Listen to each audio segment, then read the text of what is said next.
প্রিয় ষষ্ঠ শ্রেণীর ছাত্রছাত্রীরা 2025 সালে ফাইনাল পরীক্ষায় তোমাদের প্রত্যেকে স্বাগতম এবং জানিয়ে রাখি তোমাদের 15ই আগস্টে অগ্রিম শুভেচ্ছা ভারতের স্বাধীনতা দিবস উপলক্ষে।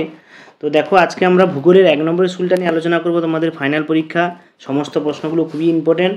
তো দেখো, 1 নম্বর স্কুলের প্রশ্নপত্রগুলো নিয়ে আমি ঝটপট করে আলোচনা করছি, এখান থেকে তোমরা সমাধানগুলো দেখে নাও। তো প্রথমে দেখো, তোমাদের 1 দাগের 5টা মানচিত্র বলেছে, মানচিত্রগুলো আমি পরে দেখাচ্ছি, পরের ভিডিওতে দেখাবো, লং ভিডিও যখন করব। 2 দাগেরগুলো আপাতত এখন করছি। 2 দাগে কী কী বলেছে দেখো। 2 দাগে তোমাদের টোটাল থাকবে 18 পিস এমসিকিউ, তার মধ্যে কোনো অথবা থাকবে না। এবং তোমাদের 1 নম্বর যে স্কুলটা, তার নাম হচ্ছে বালুরঘাট হাই স্কুল। এই স্কুলে প্রশ্নপত্রগুলো আমরা এখনই করব। তো চলো কথা না বাড়িয়ে এগোই। 2 দাগের 1 বলেছে মহাবৃত্ত কাকে বলে। আমি একটু জুম করে দেখালে তোমাদের সুবিধা হবে দেখতে 2 দাগের 1। তো দেখো, মহাবৃত্ত বলা হয় এদের মধ্যে কাকে। মহাবৃত্ত তোমরা জানো, মহাবৃত্ত কাকে বলা হয় বলো তো। 2 দাগের অপশানটা নিরক্ষরেখাকে মহাবৃত্ত বলা হয়। তারপরে বলেছে দেখো, 2 নম্বর প্রশ্নটা বলেছে দেখো, যে মূল মধ্যরেখার বিপরীতে অবস্থিত দ্রাঘিমা রেখার নাম কি। মূল মধ্যরেখার বিপরীতে অবস্থিত দ্রাঘিমা রেখার নাম কী হবে বলো তো। না, এখানে হবে 180 ডিগ্রি পূর্ব বা পশ্চিম দ্রাঘিমা রেখা। 180 ডিগ্রি পূর্ব বা পশ্চিম দ্রাঘিমা রেখা। এরপর একটা বলেছে দেখো, যে নিরক্ষরেখা থেকে যত মেরুর দিকে যাওয়া যায় পৃথিবীর আবর্তন বেগ তত কী হয়। না, পৃথিবীর আবর্তন বেগ তত কমতে থাকে। নিরক্ষরেখার থেকে মেরুর দিকে যত যাব বেগটা তত কমবে, নিরক্ষরেখায় সবচেয়ে বেশি। কোন মহাসাগরের উপর দিয়ে 180 ডিগ্রি দ্রাঘিমা রেখা বিস্তৃত। না, কোন মহাসাগরের উপর দিয়ে 180 ডিগ্রি দ্রাঘিমা বিস্তৃত। উত্তর হবে প্রশান্ত মহাসাগরের উপর দিয়ে, প্রশান্ত মহাসাগর। তারপরে বলেছে দেখো, বায়ুর গতিবেগ মাপা হয় কোন যন্ত্রের সাহায্যে। তোমরা জানো বায়ুর গতিবেগ কোন যন্ত্রের সাহায্যে মাপা হয় বলতো। অ্যানিমোমিটার সাহায্যে বায়ুর গতিবেগ মাপা হয়। তারপরে বলেছে দেখো, যে প্রতি 1000 মিটার উচ্চতায় তাপমাত্রা হ্রাস পায় কত। 6.5 ডিগ্রি সেলসিয়াস। 6.5 ডিগ্রি করে প্রতি 1000 মিটারে উষ্ণতার বাড়ে। উষ্ণতা তাপমাত্রা কমে যায় আর কি। আর্থ ডে পালন করা হয় কত তারিখে। না, তোমরা জানো প্রত্যেকে আর্থ ডে হয় 22শে এপ্রিল। উত্তরটা হবে কী হবে, 22শে এপ্রিল। বায়ুমণ্ডলে ওজোন স্তরে ক্ষয় করছে এমন একটি গ্যাসের নাম। উত্তর হবে সিএফসি। তোমরা জানো ক্লোরোফ্লোরোকার্বন। বজ্রের শব্দের তীব্রতা কত ডেসিবেল। বজ্র দেখো, প্রচণ্ড জোরে বজ্রপাত হয়, তার শব্দের তীব্রতা হচ্ছে 110 ডেসিবেল। 110 ডেসিবেল হচ্ছে বজ্রের তীব্রতা শব্দ। তো চলো এরপরে আমরা 10 দাগেটা জানো, পৃথিবীর 3য় উচ্চতম শৃঙ্গের নাম কি। পৃথিবীর 3য় উচ্চতম শৃঙ্গের নাম তোমরা জানো। উত্তর হবে কি না, কাঞ্চনজঙ্ঘা। উত্তরটা কী হবে, যে ডি দাগের অপশানটা হবে কাঞ্চনজঙ্ঘা। তো দেখো, ইতিমধ্যে আমরা 10টা প্রশ্ন সলভ করে দিয়েছি, এবারে 11 দাগের থেকে করব। তো 11 দাগ থেকে আমরা পরের প্রশ্নগুলো দেখব কি বলেছে। তারপরে দেখো বলেছে 11 দাগের প্রশ্নটা, শিবালিক ও হিমালয় পাদদেশে ঘন অরণ্য বৃত অঞ্চল হচ্ছে কি নামে পরিচিত। শিবালিক এবং পাদদেশে হিমালয় পাদদেশে অরণ্যাবৃত অঞ্চল কি নামে পরিচিত, এটা তোমরা প্রত্যেকে জানো। না, তরাই নামে পরিচিত। কী হবে, তরাই।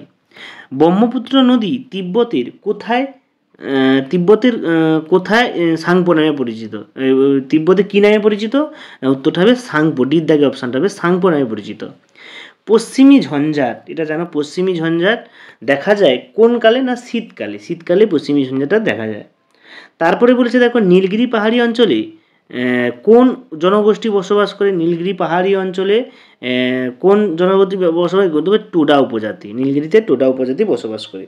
এবং গম চাষের জন্য কোন পলিমাটি সবচেয়ে ভালো। গম চাষের জন্য তোমরা জানো উত্তম জল নিকাশি ব্যবস্থাযুক্ত চুনযুক্ত দোআঁশ মাটি। এখানে দেখো সিট দাগের অপশানটা হবে চুনযুক্ত দোআঁশ মাটিটা সবচেয়ে বেশি লাগে, যে চুনযুক্ত দোআঁশ মাটি এইটা সবচেয়ে বেশি লাগবে। তো আমরা ইতিমধ্যে এই পেজে টোটাল 15 পিস এমসিকিউ ছিল, সেই 15 পিস এমসিকিউ করে দিয়েছি, তো তোমরা দেখেছো। এরপরে আমরা দেখো পরের পেজে 311 নম্বর পেজে যাব, এই পেজের প্রশ্ন উত্তরগুলো সলভ করব। তো প্রথমে দেখো কি বলেছে না, তন্তু জাতীয় ফসলের উদাহরণ দাও। তোমরা জানো তন্তু জাতীয় ফসল, এদের মধ্যে কোনটা হবে, তুলো। তুলো হচ্ছে তন্তু বা আজাতীয় ফসল। মানচিত্র অঙ্কন বিদ্যাকে কি বলা হয়, এটা জানো, মানচিত্র অঙ্কনগুলোকে বলে কার্টোগ্রাফি। কার্টোগ্রাফি মানচিত্র অঙ্কন বিদ্যাকে বলা হয়। তারপর হচ্ছে পৃথিবীর মানচিত্র দেখানো হয় কোন স্কেলে, ছোট স্কেল মানচিত্রে। ছোট স্কেল মানচিত্রে পৃথিবীর মানচিত্র দেখানো হয়। তো দেখো ইতিমধ্যে আমরা সবগুলো এমসিকিউ প্রশ্ন করলাম, এবারে আমরা এসিকিউ প্রশ্ন 3 থেকে 1 যাচ্ছি। পৃথিবীর মেরু ব্যাস কত কিমি। না, 12,714 কিমি। এখানে দেখো দেওয়া আছে তোমাদের পৃথিবীর মেরু ব্যাস কত কিমি। না, 12,714 কিমি। ড্যাশ পূর্ব দ্রাঘিমা স্থানীয় সময় ভারতে প্রমাণ সময় না 82°30' পূর্ব, এটা হচ্ছে ভারতে স্থানীয় সময়। এরপরে দেখো বাম স্তম্ভের সঙ্গে ডান স্তম্ভ মিলন, এটা আমরা করব একদম ভালোভাবে, সুন্দর করে দেখো কিভাবে আমরা করি, সলভ করি। তো প্রথমে বলেছে দেখো, প্রথমে তোমাদের এখানে 3টে দিয়েছে। প্রথম হচ্ছে মালাবার উপকূল। তো এখানে যতগুলো দিয়েছে তোমরা জানো মালাবার উপকূল হচ্ছে কয়াল নামে পরিচিত। মালাবার উপকূলটা কী নামে পরিচিত না কয়াল নামে পরিচিত। তারপরে হচ্ছে ছোট সামুদ্রিক প্রাণী, এটা হচ্ছে প্রবাল। প্রবাল হচ্ছে ছোট সামুদ্রিক প্রাণী। এরপরে প্রশ্ন আছে দেখো যে জাতীয় উদ্যান, আর একটা পড়েছে কাজিরাঙা। কাজিরাঙা হচ্ছে জাতীয় উদ্যান। তো আমরা ইতিমধ্যে বাম স্তম্ভ ডান স্তম্ভগুলো কমপ্লিট করলাম। এর পরের প্রশ্ন সিদ্ধাগে চলে যাব। সিদ্ধাগে বলেছে দেখো সত্য মিথ্যা নির্ণয় করো। এখানে কি কি দিয়েছে দেখো সত্য মিথ্যা নির্ণয় করতে। আগত সৌর বিকিরণ 35% মহাশূন্যে ফিরে যায়, তাকে অ্যালবেডো বলে। এটা একদম সত্য কথা। অ্যালবেডো কাকে বলে এখান থেকে তোমরা জানো। 2015 সালে জাপানের ফুকুশিমা পারমাণবিক বিস্ফোরণ ঘটেছিল, এটা মিথ্যা। 2015 না, জাপানের ফুকুশিমা 2011-তে ঘটেছিল। গ্রামাঞ্চলে নতুন শহরের মানুষের ওপর শব্দ দূষণের প্রভাব অনেক বেশি, এটা সঠিক। গ্রাম অঞ্চলের তুলনায় শহরের মানুষের বেশি শব্দ দূষণের, কারণ গাড়ি ঘোড়া সবসময় এখানে চলাচল করে, ওখানে শব্দ দূষণটা বেশি হয়। এরপরে ছোট প্রশ্ন বলেছে দেখো ডির দাগে এখানে 4 নম্বরে 4টে বলেছে। মিলেট কি? জোয়ার বাজরা রাগি এইসব ফসলকে মিলেট বলা হয়। জোয়ার বাজরা রাগি এইসব ফসলগুলোকে মিলেট বলা হয়। সাঁওতাল জনগোষ্ঠী ভারতে কোন রাজ্যে বসবাস করে? উত্তরবে ঝাড়খণ্ড রাজ্যে। ঝাড়খণ্ড রাজ্যে বসবাস করে। এর পরেরটা দেখো কি বলেছে। কার্টোগ্রাফি কি না মানচিত্র অঙ্কন বিদ্যাকে ইংলিশে কার্টোগ্রাফি বলা হয়। মানচিত্র অঙ্কন বিদ্যাকে ইংলিশে কার্টোগ্রাফি বলা হয়। তাহলে ভারতের জলবায়ু কীরকম প্রকৃতি? ক্রান্তীয় মৌসুমী প্রকৃতি। ভারতের জলবায়ু কেমন প্রকৃতির হয় না ক্রান্তীয় মৌসুমী প্রকৃতির হয়।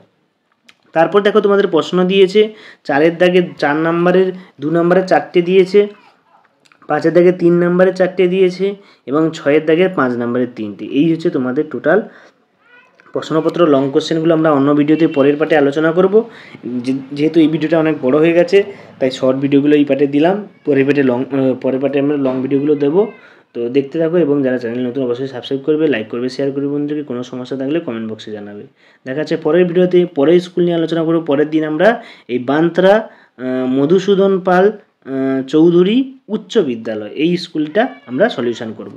তো তোমরা দেখতে থাকো, এই প্রশ্নগুলো ঝটপট করে সমাধান করে ফেলো।